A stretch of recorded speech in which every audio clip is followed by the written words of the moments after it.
What's it really like to cycle over the imposing Pont de Normandie from Le Havre to Honfleur?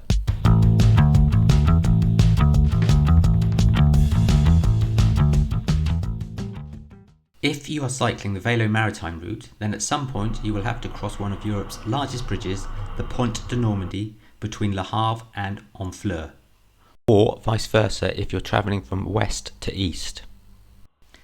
Our journey today starts in Le Havre, just outside the football stadium, as we cycle through a blend of urban streets and into the industrial landscape of the city. The approach is flat, but the roads are busy with a steady stream of traffic, both large and small. For the most part, you will be segregated from the traffic with a well-built and signposted cycle path that makes up part of the Velo Maritime route. As you leave the hustle of the city and port behind and head towards the River Seine, the industrial skyline gives way to more open cycle paths surrounded by countryside. Here you will also catch the first glimpses of the bridge in the distance. As you approach, the massive cabled structure rises before you. Its size and scale is intimidating.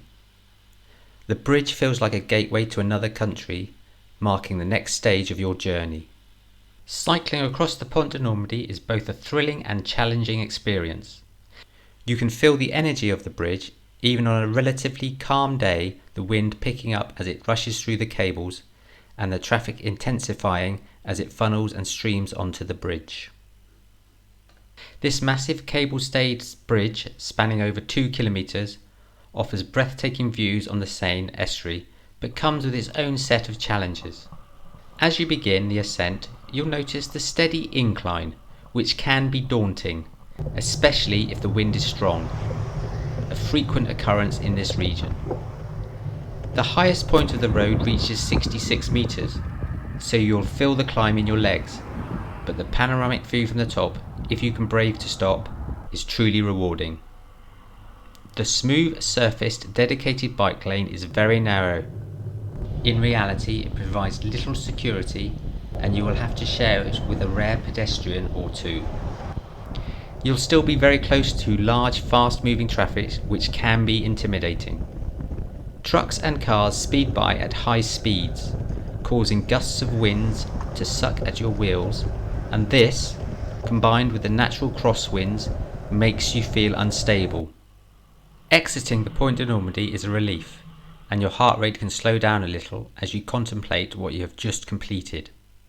It's only here you notice the sign recommending taking the bus.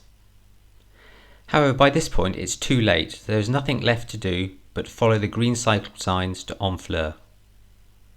Again, the authorities have built a dedicated cycle path with a compacted super smooth white gravel. Honfleur, a charming port town on the Seine estuary dating back to the 11th century, is known for its picturesque harbour and timbered houses. It thrived as a maritime hub during the Middle Ages and inspired countless artists, including Monet. Today, the town has embraced tourism and remains a timeless blend of coastal beauty and rich history.